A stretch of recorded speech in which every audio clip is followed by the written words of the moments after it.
আত্মপ্রকাশ করল জুলাই গণঅভ্যুত্থানের আরেক সংগঠন ইউনাইটেড পিপলস বাংলাদেশ।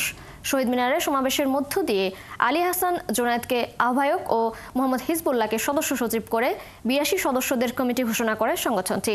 তারা জানান, জুলাই গণঅভ্যুত্থানের আশা আকাঙ্ক্ষা ও চেতনাকে ধারণ করাই তাদের মূল উদ্দেশ্য। আরও জানাচ্ছেন শাহিদুজ্জামান সাকিব। জুলাই গণঅভ্যুত্থানের পর ছাত্র জনতার সমন্বয়ে গঠিত হয় জাতীয় নাগরিক কমিটি। পরে সংগঠনটি জাতীয় নাগরিক পার্টি নামে রাজনৈতিক দল হিসেবে আত্মপ্রকাশ করে। এবার আত্মপ্রকাশ করল জুলাই গণঅভ্যুত্থানের শক্তিদের আরেক সংগঠন ইউনাইটেড পিপলস বাংলাদেশ। অভ্যুত্থানে শহীদ ওসমান পাটোয়ারির বাবা জনাব আব্দুর রহমান দলটির কমিটি ঘোষণা করেন।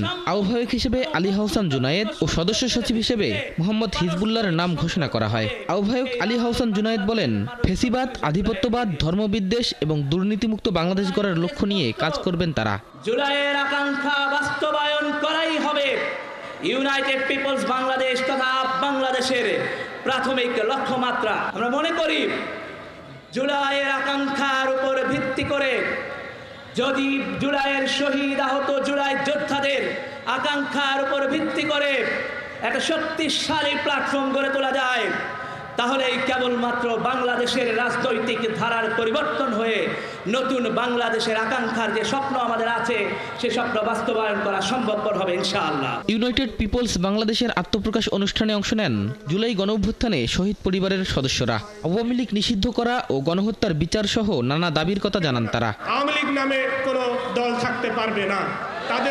তাদের ফাইসলা ৫ই আগস্ট ছাত্র জনতা করে ফেলেছে। আওয়ামী লীগ যতগুলো হত্যা করেছে, গুম করেছে, খুন করেছে, সকল হত্যাকাণ্ডের আমরা বিচার চাই। যারা জুলাই যোদ্ধা তাদের সনদ এখনো তৈরি হয় নাই, শহীদদের তাদের সঠিক মর্যাদা দেওয়া হয় নাই।